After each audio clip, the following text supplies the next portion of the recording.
Assalomu alaykum. Charchamoqsizlarmi? Bugungi ishimiz kamera bo'ldi.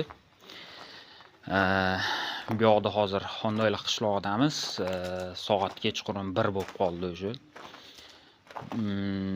Kechki soat 9 da boshlaganmiz ishni. 3 ta kamera qo'yib berdik. Bu yerda qanaqa ish bo'ldi? 3 ta kamera ko'chani olib turadi. Uni internet orqali telefonda bemalol boshqarib o'tiriladi, ko'rib o'tiriladi, ya'ni. Endi kamerani tushuntirib o'taman, qanaqa qo'yilgan, nimaga unaqa qo'yilgan.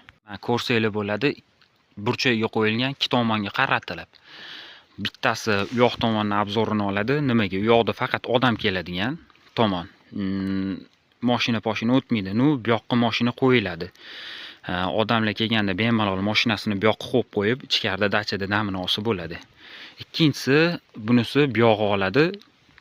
Darvozadan kim kirib chiqyapti, darvozani oldiga mashina qo'yilishi, bu yoq tomon mana. Bu yoqda ham yaqinda darvoza bo'ladi. Bu yoqqa ham bemalol mashina qo'yib, qanaqa nima bilsa bo'ladi. Mana uchinchisi mana bu joyga qo'yilgan mana. U kameramiz bu yoq tomonni oladi. Nimaga tushuntirib o'taman endi.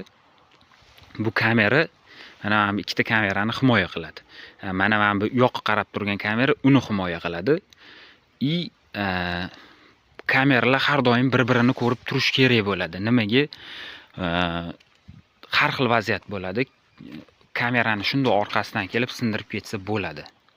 Shundan shunaqa qo'yiladi kameralar. Inshaalloh hozir yana 1 soatlik ishimiz qoldi. Ularni bitirib olsak, Xudo xolasa, bu yerda ham bitirib ketamiz. Inshaalloh hammasini rozi qilib, zo'r qilib ketamiz.